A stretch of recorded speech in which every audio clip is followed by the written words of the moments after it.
Look directly at your screen right now. Think honestly about the very last time you blindly swiped your thumb upward.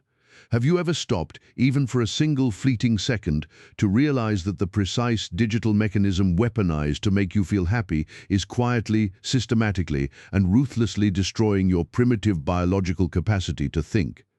Every single night, across every dark corner of this planet, billions of human beings lie paralyzed in their beds, their faces illuminated by an eerie pale blue glow, desperately promising themselves just 5 more minutes of scrolling.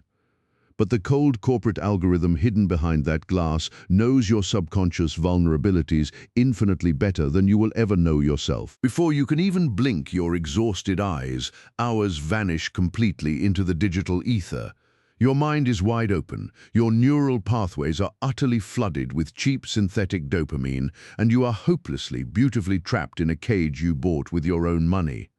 This endless addictive loop, this desperate, insatiable craving for cheap, effortless pleasure is absolutely not a sudden triumph of modern Silicon Valley technology.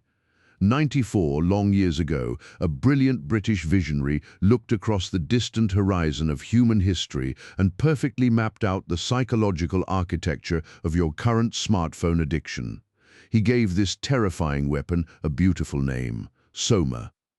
In his dark prophecy, Soma is a state-mandated, universally distributed magical drug that instantly deletes all human suffering, automatically filters out existential dread, and delivers pure, mindless, manufactured bliss on command. Welcome to the chilling, neon-soaked reality of Aldous Huxley's supreme literary masterpiece, Brave New World, a book written all the way back in 1932 that has officially transitioned from a work of speculative science fiction into the absolute operational manual for the 21st century. To truly comprehend how a novel published nearly a century ago could predict our modern techno-feudalism with such terrifying precision, you must first examine the literal bloodline of its creator. Aldous Huxley did not merely stumble into the realm of speculative science fiction. Empiricism and cutting-edge science were his genetic inheritance. His grandfather, Thomas Henry Huxley, was famously celebrated across the globe as Darwin's bulldog, the most ferocious, articulate defender of the theory of evolution in Victorian England.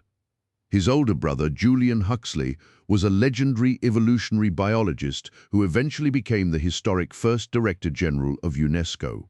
His brilliant half-brother, Andrew Huxley, went on to win the actual Nobel Prize in Medicine for mathematically uncovering the exact mechanism by which human nerves fire their electrical impulses. This was a family of pure, unadulterated scientific royalty. Young Aldous was fully groomed from birth to follow this exact family path of cold, hard empirical science and medical research. But at the tender age of 16, a devastating, ruthless illness struck his eyes, leaving him virtually, legally blind for several agonizing years. Nature had brutally shut his physical windows to the outside world, but in doing so, it forced open an unimaginably deep, terrifyingly sharp inner intellectual vision. When you combine the absolute pinnacle of world-class scientific DNA with the hypersensitive, poetic soul of a temporarily blind literary genius, you do not get a conventional, superficial science fiction story. What you get instead is an uncompromised, hyper-detailed, mathematically precise, biological and psychological blueprint of total human subjugation. He saw the future not through fantasy, but through the cold lens of laboratory engineering. In the grand, elite pantheon of classical literature, Brave New World forms the unholy trinity of dystopian fiction alongside Yevgeny Zamyatin's mathematical masterpiece, We and George Orwell's legendary political horror, 1984. Here lies one of the most fascinating, hidden intersections in literary history. Aldous Huxley was actually George Orwell's high school French teacher at Eton College. Years after Orwell graduated, the student and the master engaged in a profound historical debate through personal letters regarding how the human race would ultimately be enslaved. The student Orwell argued passionately that the future belonged to the boot. He envisioned a world controlled entirely by raw physical pain, brutal military force, constant state terror, and aggressive iron-fisted information censorship. He believed that power could only be maintained by actively crushing the human body. But the master Huxley simply smiled, shook his head, and disagreed entirely. He wrote back to his former student, explaining that brute physical force is inherently messy, economically inefficient, and ultimately bound to spark violent human rebellion. Rulers do not actually need to ban books if they can simply condition the masses to stop wanting to read altogether. Tyrants do not need to lock your body in a physical concrete prison if they can successfully trick your mind into willingly building, decorating, and locked in your very own psychological cage. Orwell feared a world of inflicted agony. Huxley feared a world of manufactured ecstasy. Look around you at our society today. Look at the hyper-optimized algorithmic feeds, the endless ocean of short-form video entertainment, the worship of instant gratification, and the relentless machinery of consumerism. We are not being crushed by an iron fist. We are being drowned in a warm, sweet bath of everything we love. The cinematic narrative of Huxley's prophecy officially opens in the global calendar year of AF 632, which stands for After Ford. In this highly advanced, globalized utopia, the traditional historical concept of a spiritual God has been completely, systematically eradicated from human consciousness. The supreme deity of modern civilization is none other than Henry Ford, the industrial American titan who perfected the assembly line. In this society, the ancient holy symbol of the Christian cross is no longer revered. Its top has been cleanly lopped off by state decree to form a giant industrial letter T, celebrating the legendary Model T automobile.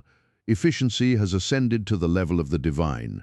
Religion is efficiency, and efficiency is the state. There is no room for the messy, unpredictable spiritual longings of ancient history. Everything must be measured, standardized, and perfectly optimized for maximum corporate output. In this perfectly engineered world, the supreme biological horror of the past has been completely, legally eliminated.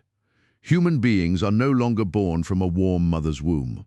In fact, the very concepts of viviparous reproduction, family, and motherhood are viewed by civilized citizens as disgusting, primitive, animalistic perversions that belong in a museum of horrors.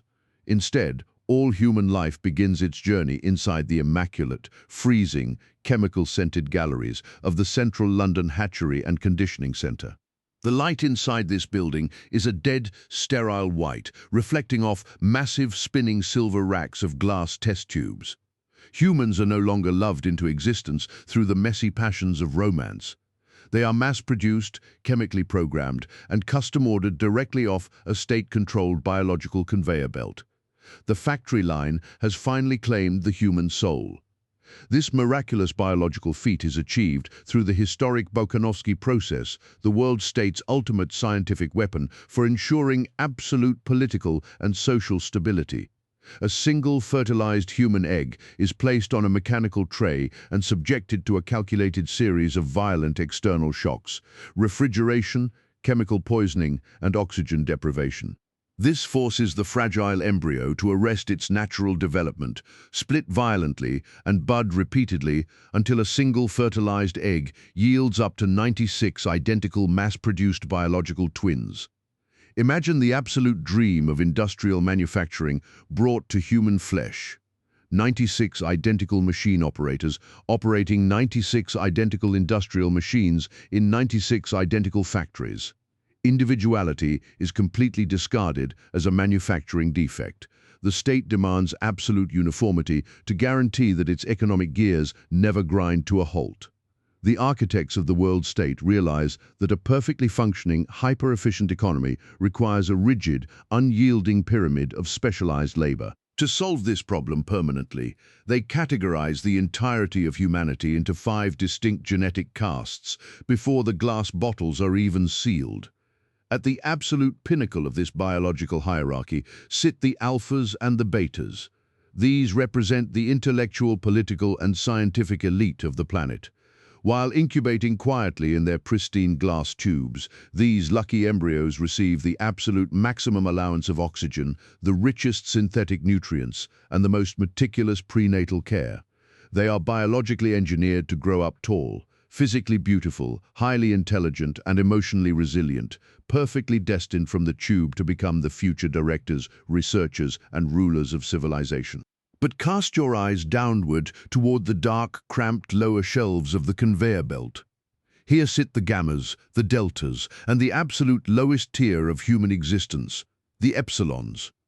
To create the perfect, compliant working class that will never question authority, the state-run hatchery intentionally infuses these lower-caste embryos with massive doses of alcohol and aggressively deprives them of essential oxygen. The biological goal here is simple, cold, and mathematically calculated: to induce deliberate, permanent brain damage and severely stunt their physical growth.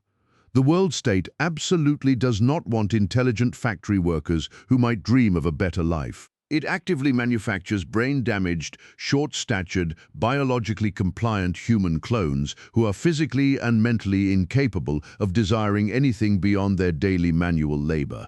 This represents the ultimate corporate capitalist dream fully realized, the absolute, permanent eradication of the human resource crisis. In Huxley's Brave New World, there are no labor strikes, no wage disputes, no union uprisings, and no political dissent whatsoever. Why? Because a manufactured epsilon worker is biologically, neurologically hardwired from the embryonic stage to find genuine contentment in sweeping a concrete floor or lifting heavy crates for 14 hours a day. They do not possess the cognitive neural hardware required to even conceptualize the abstract idea of personal freedom. They love their servitude because they were literally grown to fit it like a custom glove. The concept of equality is not crushed by a tyrant's speech. It is engineered out of the human DNA before the organism ever takes its first breath of air. Now, let us drag this 1932 prophecy out of the realm of literature and force it directly in front of our modern 21st century reality. Consider the paralyzing, chronic anxiety that defines modern high society parenting, the cutthroat, multi-million-dollar competition for elite private education, and the rapidly looming medical reality of CRISPR gene editing technology. As the ultra-wealthy elites of our world edge closer to paying exorbitant sums for premium genetic enhancements, actively selecting for higher IQ points, perfect athletic builds, and flawless health profiles for their offspring, are we not already laying the digital bricks for Huxley's great genetic divide? The moment science allows wealth to be permanently coded into the actual biological genome of your children, the horizontal human race ends, and the vertical caste pyramid of alphas and epsilons becomes an inescapable reality. The sheer genius of Huxley's vision lies in its understanding of structural stability. A society cannot function if everyone is a leader, nor can it survive if the laborers are constantly dreaming of rebellion. By replacing the messy lottery of natural human birth with a highly regulated, corporatized system of biological determination, the world state achieves a state of permanent social equilibrium. The pyramid is unshakable because the stones at the bottom lack the capacity to feel the weight of the stones at the top. It is a world where class warfare is rendered obsolete because the classes are no longer just socio-economic constructs. They are entirely different biological species, designed to never cross the genetic borders established by the state. Once the long gestation period inside the glass tubes is complete, the embryos reach the historic moment of decanting. In the world state, no one is born. They are literally uncorked like a premium vintage wine. The newborn infants slide off the assembly line and are immediately transferred into the care of state-run nurseries. From the very first second of their independent biological existence, the umbilical cord of family is replaced by the unyielding grip of the state. There are no mothers to soothe their cries, no fathers to guide their steps. There is only the collective, omnipotent machinery of the world state, waiting to shape their clean slate minds into the exact psychological molds required by the global economy. This brings us to the profound realization that biological engineering is merely the physical foundation of the cage. A perfectly manufactured body is useless to the state if it possesses an untamed, unpredictable human mind. Therefore, the moment the infants leave the decanting room, they enter the next phase of the human assembly line, the psychological factory. The state understands that the human brain is incredibly plastic during its earliest years, capable of being permanently wired to love or hate almost anything. Through a systematic process of sensory management, the high priests of efficiency begin the delicate task of aligning human desire with economic necessity, ensuring that no citizen will ever experience the agonizing pain of wanting what they cannot have. The ultimate goal of this entire biological apparatus is encapsulated in the official motto of the world state: community, identity, stability. It is a deceptively beautiful trilogy of words. Who wouldn't want community? Who wouldn't want identity? Who wouldn't want stability? But in the mouth of the world state, these words take on a chilling inverted meaning. Community means the total eradication of privacy, identity means your predetermined genetic caste, and stability means the absolute death of human progress, creativity, and spiritual growth.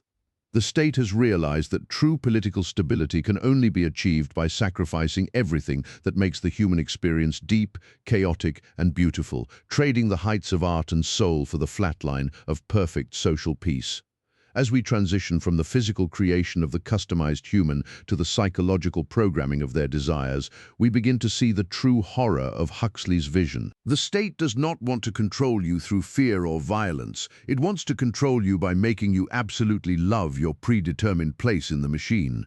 It is a tyranny that operates not by breaking your will, but by giving you exactly what you were engineered to want. The biological assembly line is complete, and the doors of the nursery are about to open, revealing the shocking, violent methods used to lock the human mind into its eternal digital matrix.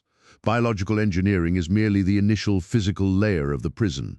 Once these mass-produced infants are decanted from their glass bottles, they are immediately wheeled into the next phase of the global social machinery: Neo-Pavlovian conditioning. Imagine a beautifully sunlit, spotless nursery room. A group of Delta-caste infants are crawling happily across the floor, their eyes lighting up as they spot a magnificent arrangement of colorful, fragrant roses and bright, beautifully illustrated books placed at the other end of the room. The babies laugh innocently, their tiny hands reaching out eagerly to touch the soft red petals and turn the colorful pages. They are experiencing the natural, uncorrupted human instinct to love beauty and seek knowledge. It is a scene of pure, untamed human innocence, but suddenly a terrifying alarm shrieks through the hidden speakers, a deafening industrial siren wails, completely shattering the peace. The white floor beneath the crawling infants electrifies without warning. The babies scream in absolute terror and physical pain, their tiny, fragile bodies convulsing under the weight of mild electric shocks as they touch the books and the roses. The current is abruptly cut, leaving the infants weeping hysterically on the floor, deeply traumatized, trembling, and utterly confused. The state-appointed scientists stand by coldly with clipboards, recording the results. The state repeats this precise psychological torture day after day, week after week, until an unbreakable, permanent neurological reflex is burned into their developing brains. For the entire remainder of their natural lives, these children will experience an instinctual, physical, shuddering revulsion whenever they are presented with a book or a natural landscape. The economic logic of the world state is brilliantly, ruthlessly cruel. Books lead to dangerous, independent, critical thinking, which automatically destroys social conformity. Furthermore, nature is entirely free. A citizen who enjoys sitting quietly under a tree reading poetry is a citizen who is absolutely not spending money on the corporate economy. The state demands that its citizens consume high-tech industrial goods, and you simply cannot run massive, profitable factories if your population prefers the simple, non-monetized pleasures of art, literature, and nature.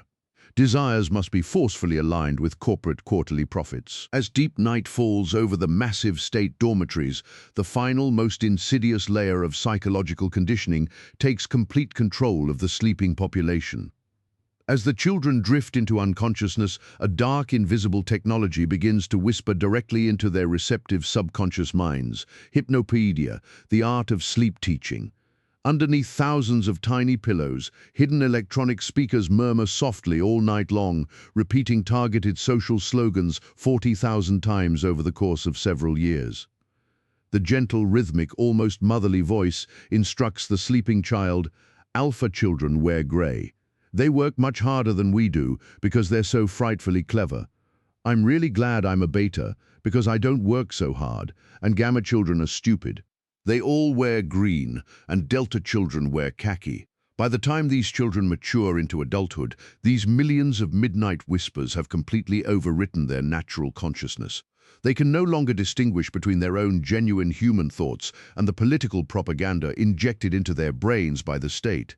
Their very morality has been entirely manufactured in the dark while they slept.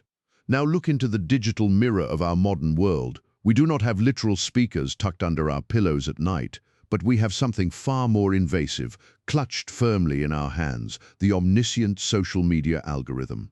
Every single night, as you scroll yourself to sleep, the customized feed whispers to you. It dictates what beauty looks like, who you should hate, what lifestyle you must purchase, and what ideas are acceptable. Consider the overarching structural economic engine of Huxley's New World. Every wall is inscribed with the wholly consumerist motto, "Ending is better than mending. The more stitches, the less riches." Society is conditioned to despise anything old, repaired, or sustainable. If a coat tears, you do not fix it. You throw it away and immediately purchase a brand new one to keep the wheels of global industry spinning forever. Does this sound familiar to your modern life? Look at your smartphone. Look at the calculated corporate phenomenon of planned obsolescence. The battery degrades, the software artificially slows down, the hardware becomes unrepairable. Big tech and modern consumerism have perfectly conditioned us to crave the next upgrade, ensuring we remain perpetual economic slaves to the machine. The modern algorithm creates frictionless echo chambers that completely bypass your critical faculties, slowly turning your deeply held personal convictions into standardized, mass-produced cultural commodities. Huxley's supreme genius was realizing that physical violence is messy, expensive, and ultimately futile. If you beat people with iron batons, they will eventually rise up and tear down the barricades. But if you condition them through pure, unadulterated pleasure, constant convenience, and endless entertainment, they will proudly, ecstatically defend the very chains that bind them to their masters. They become the police officers of their own minds, instantly censoring any thought that might disrupt their comfortable synthetic happiness. This is the fundamental difference between the totalitarianism of the past and the technocratic dictatorship of the future. The tyrants of old sought to control behavior by restricting access to pleasure, forcing the population into a state of perpetual deprivation. The world state, however, achieves the same goal by doing the exact opposite. It provides an overwhelming, unavoidable flood of cheap gratification. By saturating the human nervous system with constant stimulation, it effectively paralyzes the capacity for deep feeling, critical reflection, and political action. It is a world where dissent is not suppressed. It is simply rendered impossible by the sheer volume of available distractions. And when the psychological conditioning and the economic pressures are still not enough to quiet the residual longings of the human soul, the state provides the ultimate safety valve, Soma. If you feel a sudden flash of loneliness, if you begin to question the meaning of your existence, if you experience even a momentary pang of sadness, you do not suffer. You simply swallow a single gram of Soma, and instantly your consciousness is transported into a warm, friction-free paradise where all problems dissolve into thin air. It is the perfect chemical insurance policy for the state, ensuring that the emotional storms of the human heart never threaten the absolute stability of the global empire. Look at our contemporary approach to emotional distress. We live in a society that increasingly views any form of negative emotion, sadness, anxiety, grief, not as a natural, healthy human response to a complex world, but as a biological malfunction that must be immediately medicated away. We treat our minds the same way the world state treats its citizens, as machines that must be kept running smoothly at all costs. And when we aren't using literal pharmaceuticals to numb our awareness, we use the digital equivalents, the endless scroll, the binge-watched series, the instant gratification of online consumerism. We have built our own decentralized Soma network, and we carry it with us everywhere we go. The triumph of the world state is that it has successfully turned happiness into a tool of political subjugation. By redefining freedom as the right to consume and happiness as the absence of discomfort, it has managed to pacify the human race more effectively than any army of secret police ever could. It is a world where everyone is smiling, everyone is employed, everyone is healthy, and everyone is technically happy. But it is the happiness of a well-fed animal in a cage, a life completely devoid of depth, struggle, and spiritual meaning. The matrix of pure pleasure is complete, and the doors of the cage are locked from the inside, held shut by the white-hot desire of the prisoners themselves. As we close this chapter on the psychological programming of the New World, we are left with a terrifying realization. The most dangerous form of tyranny is not the one that uses force to compel obedience, but the one that uses pleasure to eliminate the very desire for freedom. It is a system that leaves no room for the messy, unpredictable depths of the human soul, trading the heights of art, love, and spiritual struggle for the flatline of permanent social peace. The customized human has been successfully integrated into the corporate machine, and the future appears completely locked in. But even in a perfect paradise, a glitch can occur, and the arrival of an outsider is about to shatter the beautiful, smiling illusion. Even inside the boundaries of a perfectly optimized, genetically locked paradise, systemic anomalies are statistically bound to occur. Meet Bernard Marx. Bernard is an alpha-plus psychologist, a member of the highest intellectual elite. Yet, he is a physical outcast due to a persistent rumor that a careless laboratory worker accidentally spilled industrial alcohol into his fetal incubation bottle. Bernard is noticeably shorter than all other alphas. This physical defect births a dangerous psychological mutation, intense isolation. He cannot fit into the mindless, hypersexualized, drug-fueled social mixes of London. He thinks too deeply, he feels too intensely, and he desperately craves something real. To escape the crushing conformity of the city, Bernard takes a beautiful beta worker, Lenina Crown, on a vacation to the edge of the civilized world, the Malpais savage reservation in New Mexico. The exact moment Lenina and Bernard step off their high-tech helicopter, the visual shock is absolute. The pristine, sterile, white and neon world they call home vanishes completely. It is instantly replaced by raw, visceral, unadulterated human reality. Lenina is completely, utterly paralyzed with horror. For the first time in her hyper-conditioned life, she sees actual dirt. She sees swarms of flies. She sees physical disease, crushing poverty, and most terrifyingly of all, old age. In the world state, the aging process has been scientifically, biologically abolished. Citizens remain artificially preserved at the age of 25 until they suddenly drop dead at 60. But here Lenina looks directly into the deeply wrinkled, weathered face of a natural old man, and it terrifies her like a supernatural monster. In the middle of this dusty, forgotten reservation, they discover John, a young man known to the natives simply as the Savage. But John is not a native of this desert. He is the biological son of a civilized world-state woman who was accidentally left behind during a vacation decades ago. John grew up completely caught between two entirely irreconcilable worlds. He was rejected by the natives because of his white skin, yet excluded from civilization. Most importantly, John discovered a battered, ancient book left in the dirt years ago, the complete works of William Shakespeare. John did not learn about human life through state-mandated, hypnopaedic slogans whispered under a pillow. He learned about love, honor, tragedy, jealousy, and the immortal human soul through the majestic words of Hamlet, Othello, and Macbeth. Bernard immediately realizes that John is his ultimate golden ticket to social validation and fame. He pulls strings to bring the Savage and his mother back to the glittering towers of London. Overnight, John transitions from a forgotten outcast into a massive global celebrity. He becomes a bizarre biological exhibit for the high society elites of the world state.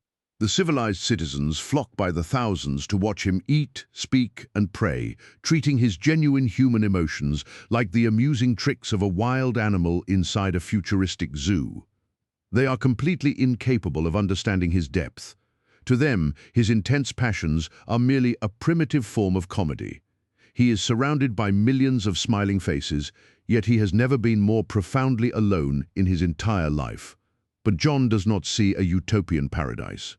He looks at this brave new world and sees a colorful, smiling, brain-damaged nightmare.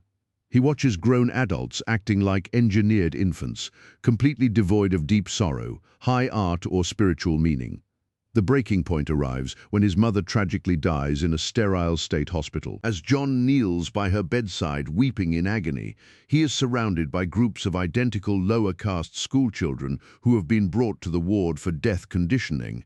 The children laugh and point at his dying mother, fully conditioned by the state to view death as a meaningless, casual, everyday biological event, completely empty of grief.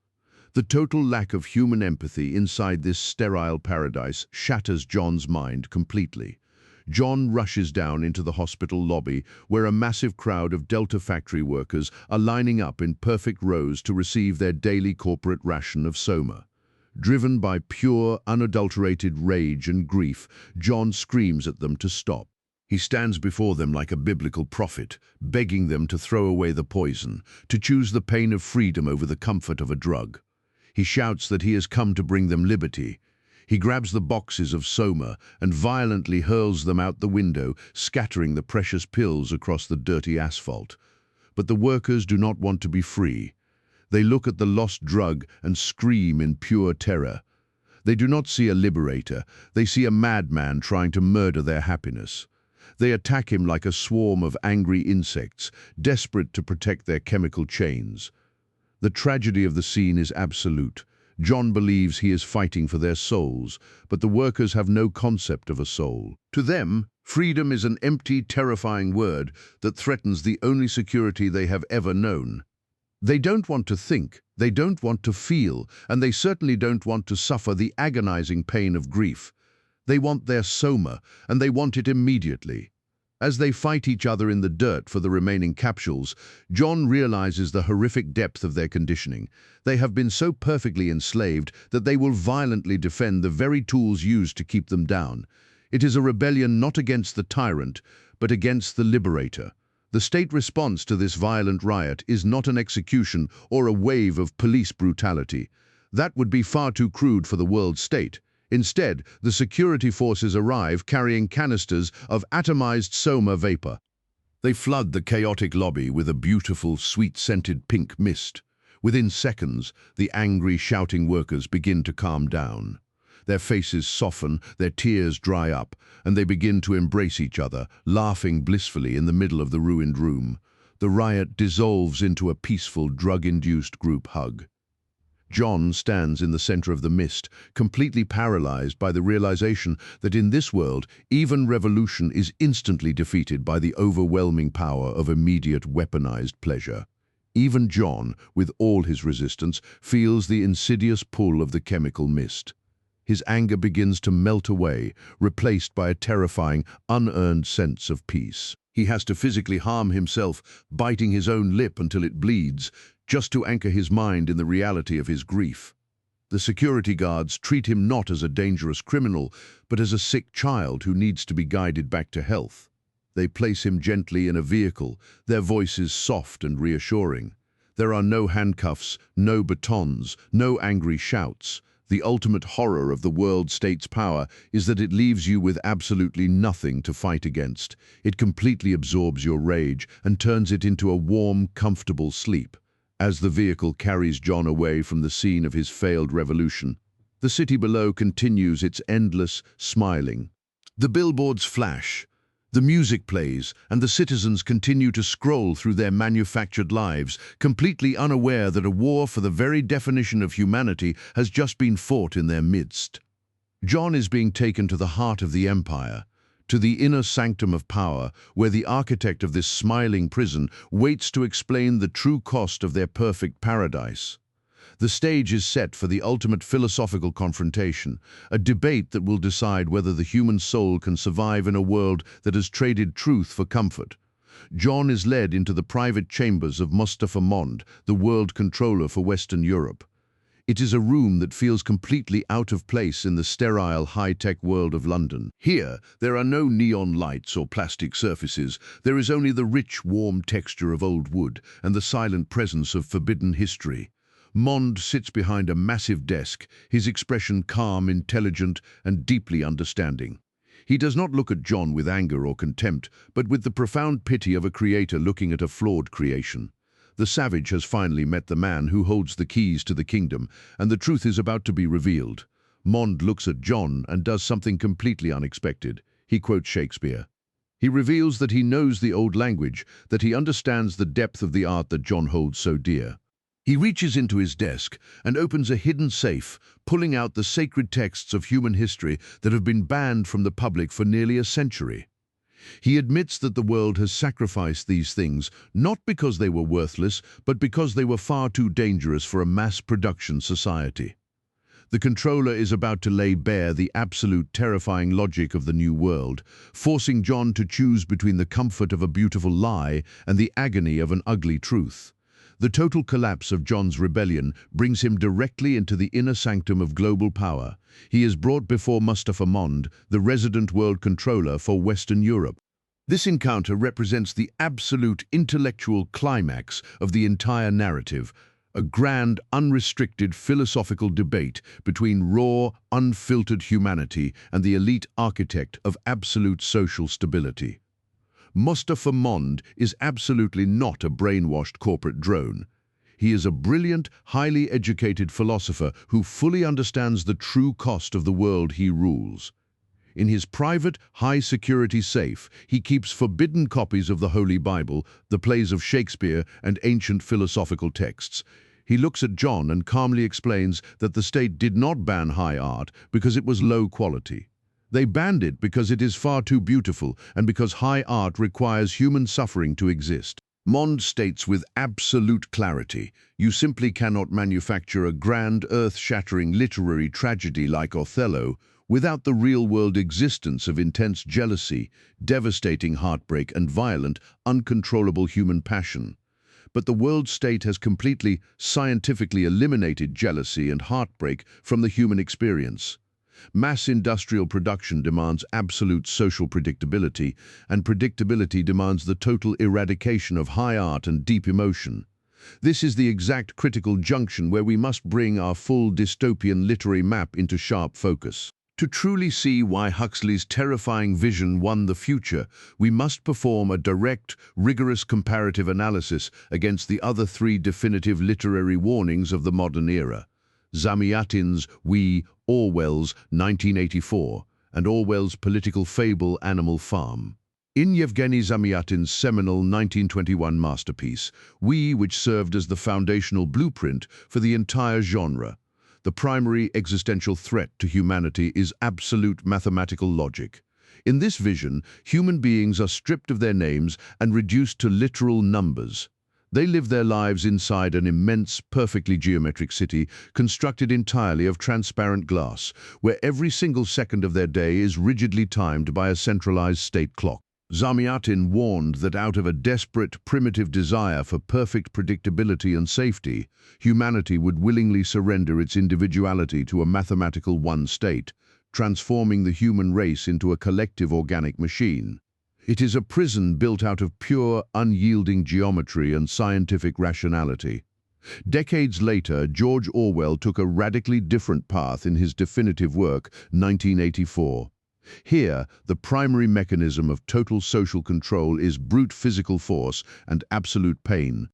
Orwell envisioned a dark, decaying totalitarian regime that maintains its unyielding grip on power through the constant terror of the thought police, deliberate state-engineered starvation, endless fabricated wars, and the psychological horrors of Room 101. Orwell famously, chillingly summarized his warning by stating that the future would be a heavy military boot, relentlessly stamping on a human face, forever. Power in 1984 is an act of pure, sadomasochistic violence, a permanent war waged by the state against the integrity of the human body and spirit. Then, consider Orwell's sibling masterpiece, Animal Farm. In this brilliant political allegory, the primary threat to freedom is ideological corruption and the systematic manipulation of language. Without the need for high-tech surveillance or cybernetic laboratories, the ruling elite of pigs maintains its absolute tyranny over the farm by quietly, gradually changing the literal definitions of the revolutionary laws written on the barn wall. The ultimate realization of this linguistic trap is the terrifying slogan, "All animals are equal, but some animals are more equal than others." It is a chillingly accurate warning about how easily the unthinking masses can be controlled, manipulated, and led to the slaughterhouse through the strategic use of political rhetoric, doublespeak, and manufactured fear. But Aldous Huxley looked at all of these competing visions, at Zamyatin's transparent mathematical city, at Orwell's violent military boot, and at the farm's corrupted language, and realized a profound, devastating psychological truth that our modern rulers know intimately. Physical pain is an incredibly inefficient motivator. If a government rules through fear, torture, and censorship, it must constantly expend massive amounts of economic energy, maintaining an army of secret police. Furthermore, the human spirit possesses an innate evolutionary reflex that will naturally rise up and fight back against the visible whip. But if a technocratic regime rules through pure, unadulterated pleasure, the human spirit is completely pacified. The prisoner becomes his own jailer, actively protecting the bars of his cage. Huxley understood that a truly advanced, permanent, indestructible form of tyranny would never make the mistake of banning sex or restricting desire. Instead, it would make sex entirely casual, meaningless, and hyperabundant to completely destroy the dangerous, revolutionary concept of romantic love. An advanced dictatorship would never burn books because it doesn't need to. Instead, it will simply flood the cultural landscape with so much digital noise, trivial information, and cheap sensory entertainment that the population will voluntarily lose the capacity to read altogether. Orwell feared those who would deprive us of information. Huxley feared those who would give us so much information that we would be reduced to complete narcissistic passivity. George Orwell feared that the truth would be aggressively concealed from the public eye, locked away in a ministry of information. Aldous Huxley, however, feared that the truth would be completely, irrevocably drowned in a vast, overwhelming, frictionless ocean of absolute irrelevance. Orwell anticipated a world where our culture is held captive by the state. Huxley anticipated a world where our culture is reduced to a trivial commodity, dominated by the constant pursuit of physical gratification, endless distraction, and synthetic happiness. In short, Orwell feared that what we hate would ultimately destroy us. Huxley delivered the far more terrifying verdict: we will be completely ruined by exactly what we love. Mond explains to John that this sacrifice was not made lightly. The founders of the world state were not monsters. They were practical men who lived through a series of devastating global wars that nearly destroyed human civilization. They arrived at a simple conclusion: humanity cannot handle truth and freedom. Truth causes conflict, and freedom causes instability. By trading the high peaks of human experience, great art, profound science, and deep religion, for the flat, safe line of permanent social comfort, they have successfully saved humanity from its own self-destructive impulses. It is a bargain that Mond defends with absolute conviction. The happiness of the masses is worth the death of the soul. John listens to this flawless corporate logic and feels a sense of profound horror. He realizes that Mond has built a world where there is absolutely nothing left to fight for. Every problem has been solved, every desire has been anticipated, and every sorrow has been medicated away. It is a world that is perfectly good, perfectly peaceful, and completely dead. The savage looks at the architect of this beautiful nightmare and realizes that the ultimate irony of power is that it has used humanity's own desire for happiness to strip them of everything that makes them truly human. The debate is over.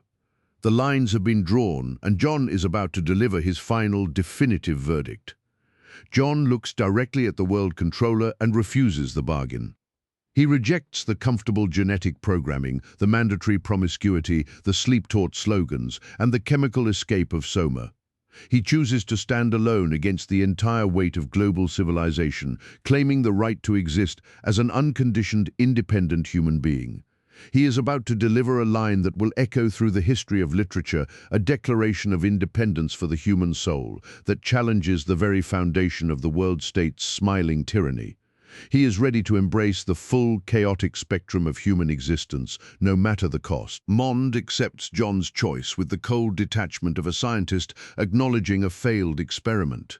He tells the savage that he is welcome to his unhappiness, but warns him that the world outside has no place for a man who refuses to smile.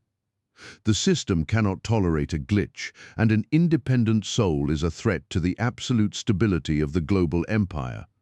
John is allowed to leave the office, but he is walking out into a world that has been perfectly engineered to destroy him. A society that will turn his sacred suffering into a cheap public spectacle before the final curtain falls. Back in the quiet interior of the controller's office, Mustapha Mond smiles gently at John the Savage and offers him the ultimate civilizational compromise. We prefer to do things comfortably here. We chose collective happiness over art and science. John stands tall, clutching his battered copy of Shakespeare like a weapon, and delivers the most powerful, defiant lines in literary history. But I don't want comfort. I want God. I want poetry. I want real danger. I want freedom. I want goodness. I want sin. Mustapha Mond looks at him with cold pity and replies, "In fact, you're claiming the right to be unhappy."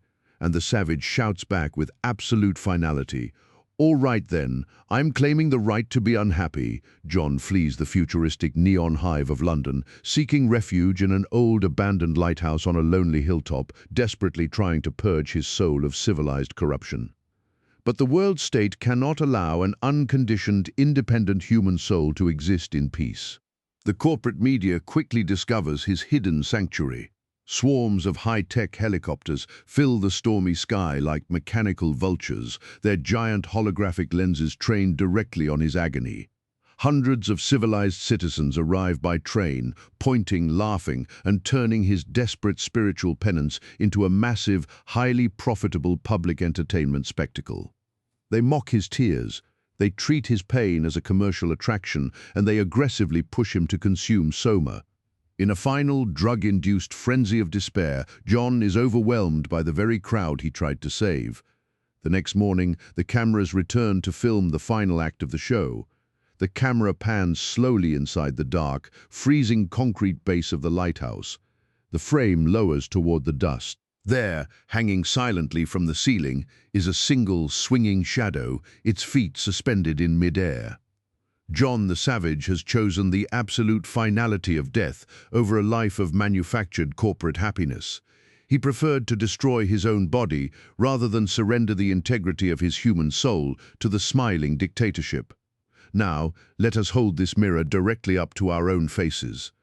The tragic lighthouse is dark, the classic book is closed, but the screens in your pockets are still glowing bright in the dark.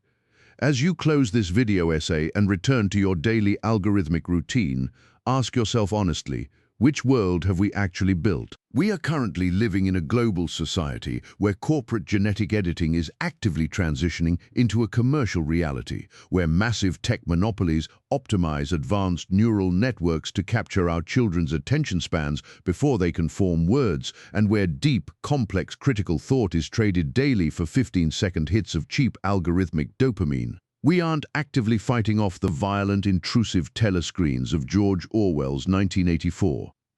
The terrifying reality is far more ironic. We are actively paying out of our own pockets for the very tracking devices that monitor our movements. We are happily downloading the exact software that conditions our buying behavior, and we are willingly, ecstatically swallowing the modern digital Soma every single day of our lives. The supreme, uncompromised horror of Aldous Huxley's Brave New World is absolutely not that the totalitarian system is cruel or painful. The true horror is that the system works perfectly, it is highly profitable, and everyone is smiling textbook happiness. So, as this video essay draws to its final conclusion, the ultimate choice is laid squarely at your feet. Will you continue to float comfortably in the warm synthetic bath of manufactured pleasure, endless scrolling and digital compliance? Or are you ready, right here, right now, to log off, to step outside, to look up, and to claim your absolute divine human right to be unhappy? The choice belongs entirely to you. Keep your eyes wide open. Leave your deepest thoughts and insights in the comments section below. Smash that subscribe button immediately to join our community of independent thinkers as we continue to dissect the classic literature that accurately predicted our current reality. Thank you for investing your valuable time to watch this deep dive, and until the very next video, make sure you keep your mind fully awake, your attention untamed, and your critical vision sharp. Goodbye.